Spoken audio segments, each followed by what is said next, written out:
Hello everybody, this is Tea Time Terror here. I'm bringing you a quick little video on basically in response to a discourse I had with Xterminator uh, on his video Factorio Workshop Scarhoof Smart Smelter design. This is a design that while it includes steel and stone production, it the purpose of it is to um, it kind of back and forths additional iron and copper smelting based on uh, basically when you need it. I think this design was a little bit flawed. I'm not sure if Scarhoof himself has made improvements to it, but basically my issue with it was that it only checked whether or not the copper and iron were below 1,000. So if if iron was, say, at 1,100, we're good on iron, it stops smelting iron. If both iron and copper are below 1,000, it kind of ping-pongs back and forth between the two, and I don't necessarily like that, because it doesn't have any means of recognizing uh, we need to produce more copper than we do iron, even though we are at less than 1,000 of each of them. So basically, this is his basic setup. These smelt stone, these smelt steel, and over here is what we're looking at, essentially. So he's only got these 4 decider combinators set up, and technically he only needs the 2. He could have just connected the green circuit across these substations, but to each their own, I guess. Doesn't really make a functional difference there. But my issue with it is primarily that it will ping pong back and forth between the two of them. So what I did is I made this little edit, and I'm just going to place that up here. Place down a power pole. And what I did here is I kept, and this is flipped unfortunately just due to how I placed the blueprint here. So our stone and steel are going to be up top here. So what I did here is I made it so that, right, I used a lot more decider combinators. I used 12 as opposed to his 4 to be exact. But what I did was I made it so that it recognizes which resource there is less of. So if, and it'll, while still never producing over 1,000. And of course you can change the 1,000 to any arbitrary number, or non-arbitrary number, I guess, that you want to. But basically, what I did here is I did make, as I said, all of this runs on the same system because it does require a lot more combinators. And I'm sure this could be done with fewer combinators, but I just wanted to kind of get the simplest solution, or the solution in as many functions but as few steps as possible, I guess.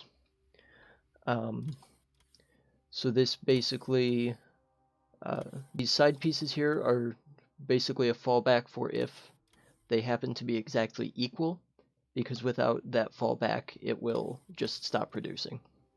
So if iron and copper are exactly equal and there's less than 1,000, it will produce. And I did the same over here.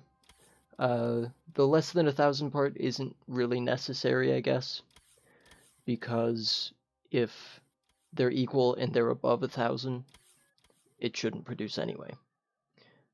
So that could probably be taken away, but it doesn't really matter, I guess. Beyond that, this center piece here, this left side's going to be for iron, this right side's going to be for copper. And basically what this does is it says, is there less copper than iron? And if so, it'll output on signal 3, it'll output a 1 to here. And then it'll also check, is there less than 1,000 copper plates in the network? And if the answer is yes, it'll output another 1, also on signal 3. This will check to see if there are exactly 2 signals being input. So if both of those conditions are true, it'll tell these to produce copper. Right now there should be 0 copper and 0 iron in the system. I'm just on a free play map just to set this up and see how it goes. So there should be nothing in the system at this point. And then this is just a mirrored version of what I just explained for copper. Same parameters, just flipped around for symmetry's sake, and all of that jazz. And then, so these combinators obviously output to the substations, which then output to each of the filter inserters. And that's basically the setup. I don't believe there's anything else important about it, so we can just start running a few tests here. So if I put 100 copper in the logistics system, it's going to recognize over here, or rather over here, that copper is, sorry, wrong one again, should have put the iron on this side for symmetry's sake. It'll recognize that iron plates are less than copper plates, so that'll output a 1, and iron plates are also less than 1,000, so it'll output a 1. And then this one, since it has 2 1s, it'll add those up, and all of these are now set to consume iron. So if I were to add 100 iron, we're now at equal, but we're still less than 1,000.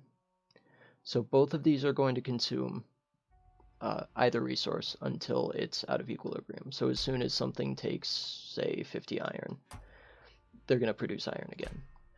And vice versa, if something takes 50 copper, we're producing copper again. And then, if I counted correctly here, yeah. So I had a little bit, or I had exactly 1,000 of each plate in my inventory here to show that if you're at 1,000 or more, and I can show off when they're not in equilibrium here as well. But if you're at 1,000 or more, it'll stop producing. And this isn't necessarily a function that I would use. I would basically just say, hey, why not produce more iron? Or why not just produce more of both? But this seemed like a feature that he had intentionally implemented in his design. So I tried to keep his design as true to its original purpose as possible, while making that minor adjustment to kind of correct tremendous shortfalls. Because if you have only 100 iron in the system and you have 900 copper in the system, his original design is going to prioritize these about equally. Here it's going to produce iron, but it doesn't necessarily matter. As long as, yeah, there we go. Now that we're at 900 copper in the logistics network and 100 iron in the logistics network, it's just going to produce either. And eventually you'll run into this problem where you have significantly less iron than you need, but just barely less copper than you want. And this seeks to correct that. And that's pretty much the only change I made. And hopefully I'm not just doing something redundant because it's already been corrected somewhere and I just couldn't find it. So thank you very much. This was Tea Time Terror. All of my references here, Xterminator's video and Scarhoof's channel, will be in the description. Thank you very much for watching.